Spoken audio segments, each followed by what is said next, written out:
LG polymers విషయంలో జగన్మోహన్ రెడ్డి చేసిన తప్పు ఇప్పుడు చంద్రబాబు నాయుడు చేసినటువంటి దాంతో అర్థం చేసుకోవాల్సి. ఎల్జీ పాలిమర్స్ విషయంలో జగన్మోహన్ రెడ్డి సర్కార్ చాలా సీరియస్గా పనిచేసింది, సిన్సియర్ ఎఫర్ట్ పెట్టింది. వెంటనే మంత్రులు పరుగులు పెట్టారు, అధికారులు పరుగులు పెట్టారు, పనిచేశారు.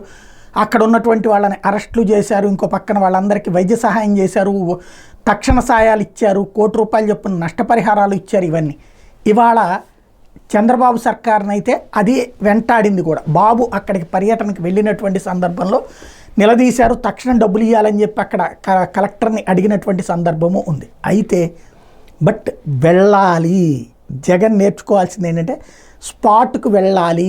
మేజర్ ఇన్సిడెంట్లు జరిగిన సందర్భంలో ముందంతా అధికారులు పనిచేయాలి, ఆ తర్వాత నేను వెళ్ళాలి అన్నది జగన్మోహన్ రెడ్డి ఆలోచన. బట్ అదే అతనికి మైనస్ అయింది. వరదలు వచ్చినప్పుడు, వానలు వచ్చినప్పుడు, లేకపోతే ఇట్లాంటి ప్రకృతి వైపరీత్యాలు కాదు, ఇది మనిషి చేసిన తప్పిదాలు వచ్చినప్పుడు, ప్రజల ప్రాణాలు కోల్పోయినప్పుడు ముఖ్యమంత్రి అక్కడికి వెళ్ళాలి అన్నటువంటి ప్రజల ఆకాంక్షల్ని చంద్రబాబు నాయుడు చేసి చూపించారు. జగన్ అట్లా చేసుంటే, అప్పుడు ఇచ్చుంటే కరెక్ట్గా ఉండేది అనేది ఇప్పుడు నేర్చుకోవాల్సిన పాఠం.